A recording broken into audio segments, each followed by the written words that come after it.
Hello दोस्तों, नमस्कार। I hope सब अच्छे होंगे और आप सबकी तैयारी अच्छे से चल रही होगी, ऐसी मैं उम्मीद करता हूं। दोस्तों, आज हम बात करेंगे दिल्ली पुलिस भर्ती प्रक्रिया 2025 की। चाहे हेड कांस्टेबल मिनिस्ट्रियल हो, AWTP हो, या फिर ड्राइवर हो, या फिर एग्जीक्यूटिव कांस्टेबल हो। आज हम मेडिकल के विषय में बात करने वाले हैं। मेडिकल किस तरीके से होता है और क्या प्रोसेस होता है, पूरा आज इस पर विस्तृत से बात करेंगे। भाई, सबसे पहले अपने बारे में थोड़ा सा बताऊंगा कि मेरे हुए हैं 4 मेडिकल। एक तो SSC CPO 4th battalion SSB Lucknow में हुआ, दूसरा रेलवे में हुआ अम्बाला में, तीसरा अपने मेरठ में ही हुआ फॉरेस्ट गार्ड के लिए, और चौथा मेडिकल ये अपना दिल्ली पुलिस का हुआ CRPF में, जो कि हमारे ठीक सेंटर के सामने है। तो यहाँ हमारा फिर मेडिकल हुआ। उसके बावजूद चारों का मैं थोड़ा सा विश्लेषण करता हूँ कि लगभग सेम ही मेडिकल प्रोसेस होता है। किसी में कुछ चीज़ें ज़्यादा होती हैं। फॉरेस्ट गार्ड में थोड़ी सी ज़्यादा थी, उसमें कान के बहुत ही सेंसिटिव मामला था, कान पे बहुत ज़्यादा जो है ना जोर दिया गया था और पूरा डीपली से मेडिकल किया गया था। दूसरी बात, SSC CPO में बहुत ही बढ़िया तरीके से मेडिकल हुआ, SSB में, और जो है ना दिल्ली पुलिस में भी बहुत अच्छा हुआ, और ग्रुप डी में भी बहुत अच्छे से मेडिकल हुआ। दोस्तों, अब बात करते हैं, पहले नीचे से लेके चलते हैं कि पैरों की बात करते हैं।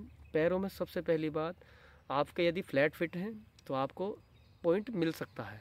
हालांकि वो डॉक्टर के ऊपर डिपेंड करता है कि वो उसने आपके ऊपर ध्यान दिया है या नहीं। जैसे कि 10-10 बच्चे को वो बुलाते हैं, 10 हैं या 4 हैं या 5 हैं, तो सब पे दे भी पाते हैं और या नहीं भी।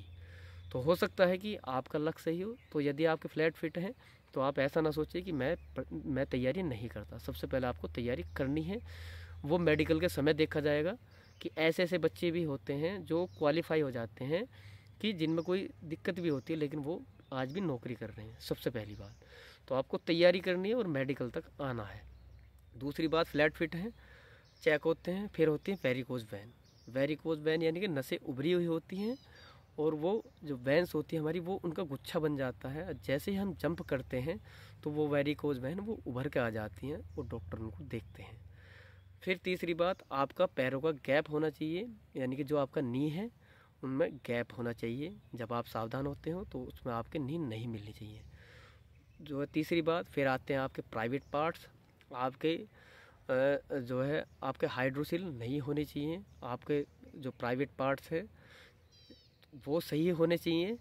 वो आपको पूरा चेक करते हैं, वो अपने हाथ लगा के देखते हैं डॉक्टर्स कि आपके जो है ना प्राइवेट पार्ट्स कैसे हैं। और फिर आता है आपका जो है, आपकी जो है ना बवासीर भी चेक होती है, जो है ना आपके कि बवासीर है या नहीं है। आपको नोड़ाया जाता है, खांस के देखा जाता है, उससे उससे पता लग जाता है। फिर तीसरी बात, आपकी रिब्स चेक होती हैं। रिब्स के लिए आपका एक्सरा कराया जाता है। रिब्स हो गया आपका, और जो आपका सिस्टम होता है ना, जो है ना रेस्पिरेटरी जो सिस्टम होता है, उसकी भी जांच उसके साथ में हो जाती है। कि जब एक्सरा होता है तो वो उसी में देख लेते हैं कि हाँ भाई, जो है ना इसका स्ट्रक्चर क्या है। तीसरी बात फिर आती है आपकी टीथ की, यानी कि दांतों की। दांत आपके 32 होने चाहिए, हालांकि 28 हो तब भी चल जाएंगे। कोई दांत टूटा हुआ ना हो, खास तौर से सामने वाला। तो 28 दांत कम से कम होने चाहिए, तभी आपको फुल मार्क्स मिलेंगे। 32 हो तो और बढ़िया है, और यदि आपके ज़्यादा है तब भी कोई प्रॉब्लम नहीं है। फिर बात आती है नाक की। नाक में आपकी एक हड्डी बड़ी होती है, यदि वो है तो उस पर भी आपको पॉइंट मिल जाते हैं बाजी बात। और फिर बात आती है आँखों की। तो आँखों में बहुत सारे पॉइंट, मैक्सिमम पॉइंट आँखों में मिलते हैं। एक तो आई साइड का डिस्टेंस, और जो है ना दूर दृष्टि दोष, और जो है ना निकट दृष्टि दोष, या फिर ब्लाइंडनेस, आपका जो है कलर विज़न। तो 3-4 मतलब इसमें जब मैक्सिमम पॉइंट मिलते हैं बच्चों को आँख में। तो आँखें आपकी सही होनी चाहिए। यदि आपको 6/12 भी है तब भी आप चल जाएंगे, एलिजिबल हो। 6/6 नहीं, 6/12 भी चल जाता है। फिर आपके कान हैं, आपको सुनना अच्छे से आना चाहिए, और फिर पढ़ना भी आना चाहिए। हकलापन ना हो, तोतलापन ना हो। तोतला तो फिर भी चल सकता है, लेकिन हकलापन ना हो, यानी कि रुक रुक के ना बोलता हो। तो वो भी आपको एक पैराग्राफ पढ़वा के देखते हैं हिंदी और इंग्लिश में। दूसरी बात, ये पूरा स्ट्रक्चर होता है, प्लस उसके साथ में आपका ब्लड की जांच होती है, यूरिन की जांच होती है, और आपका एक एक्सरे होता है। एक्सरे में आपके ट्यूबरक्लोसिस यदि TB की बीमारी है किसी को, तो वो भी चेक हो जाती है साथ के साथ में। यदि टीबी के कुछ भी सिम्टम्स उन्हें दिखाई देते हैं तो वो फिर उसके लिए जो सीटी स्कैन कराते हैं। और एक बीपी में पॉइंट बहुत ज़्यादा मिलते हैं ब्लड प्रेशर में, क्योंकि बीपी सबका बढ़ जाता है, सबको यही होता है कि भाई मेरा मेडिकल हो रहा है और घबरा जाते हैं, तो बीपी बहुत हाई पहुंच जाता है बाजी बार 170 180 तक।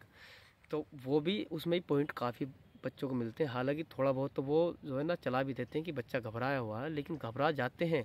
लेकिन आपको घबराना नहीं है, मेडिकल के समय इजीली नॉर्मल रहना है और अपना मेडिकल टेस्ट आराम से देना है।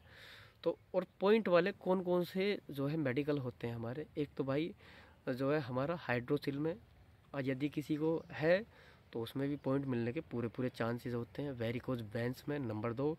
नंबर 3 जो है ना, बहुत से बच्चों को आज के समय में बवासीर की प्रॉब्लम है, तो वो बवासीर भी होती है, उसमें भी पॉइंट मिलता है। प्लस बीपी में तो है ही, और ट्यूबरक्लोसिस में यदि किसी को कफ हो रहा है या फिर कुछ भी है तो उसमें सीटी स्कैन वगैरह करा लेते हैं। हालांकि वो सब फाइनल हो जाता है। यदि किसी में को टीबी पहले रही है 2-3 साल पहले भी और अब ठीक है, तो वो सिम्टम्स आ जाते हैं और उनको भी वो रीमेडिकल का पॉइंट दे देते हैं। आँख में तो भाई है ही है, और प्लस आपके नाक में भी वो जो हड्डी बड़ी हुई होती है उसके ऊपर वो पॉइंट दे देते हैं। तो मेन चीज़ है आँख और आपका बीपी और जो एक्सरे आपका, और आपका वेरिकोज वैन, और प्लस आपका हाइड्रोसिल और आपको बवासीर। ये चीज़ें नहीं होनी चाहिए। और बाकी आप मेडिकल फिट हो, आपको रनिंग अच्छी हो रही है, जब आप रनिंग कर रहे हो तो आपके जो है ना रेस्पिरेटरी सिस्टम बिल्कुल बढ़िया है, फेफड़े अच्छे काम कर रहे हैं। लेकिन बीपी सिर्फ इस वजह से बढ़ जाता है कि वहाँ हम होपलेस हो जाते हैं कि पता नहीं क्या होगा, मेडिकल किस तरीके से होगा और क्या क्या होने वाला। बहुत अच्छे तरीके से नॉर्मल तरीके से मेडिकल होता है। मेरा एक जगह बीपी बढ़ा था, जो कि एसएसबी में सबसे पहले मेरा हुआ था मेडिकल, तो उसमें थोड़ा सा बीपी फालतू आ गया था। और तो उन्होंने बोला कि बेटा घबराना नहीं है और नॉर्मल हो बिल्कुल। फिर पानी पिया ठंडा, नॉर्मल हुआ। और फिर जब भी मेरा मेडिकल हुआ तीनों जगह मैं बिल्कुल नॉर्मल रहा, कोई प्रॉब्लम नहीं हुई। और इसमें सिर्फ एक्सरे में थोड़ा सा ब्लर हो गया था, तो वो फिर पॉइंट दे दिया था इसमें जो है दिल्ली पुलिस में। वो हालांकि कफ था थोड़ा सा, वो जब हमारा सीटी स्कैन कराया उसके बाद में वो पॉइंट क्लियर हुआ, और आज आपके सामने ट्रेनिंग कर रहे हैं। तो इसमें पॉइंट अगर मिल भी जाता है तो घबराने वाली बात नहीं है। आप यदि सही हो तो आपका सही ही होगा। और अपने आप का खास तौर से ध्यान रखिए, कोई हड्डी टूटी हुई ना हो। और हाँ, एक पॉइंट और है जो टैटू का है।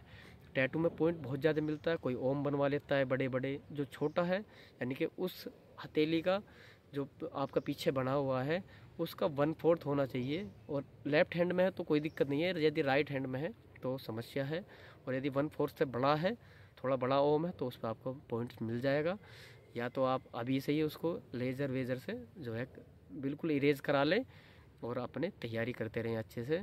तो दोस्तों यह था पूरा मेडिकल का प्रोसेस, बहुत ही सिंपल तरीके से होता है, डरना बिल्कुल नहीं है, अपना तैयारी करते रहो। सबसे मेन चीज़ है आपके मार्क्स इतने होने चाहिए ताकि आपका फाइनल सिलेक्शन हो। प्लस फिजिकल अच्छा होना चाहिए। मेडिकल में कोई डरने वाली ज़रूरत नहीं है। तो धन्यवाद दोस्तों, जय हिंद जय भारत।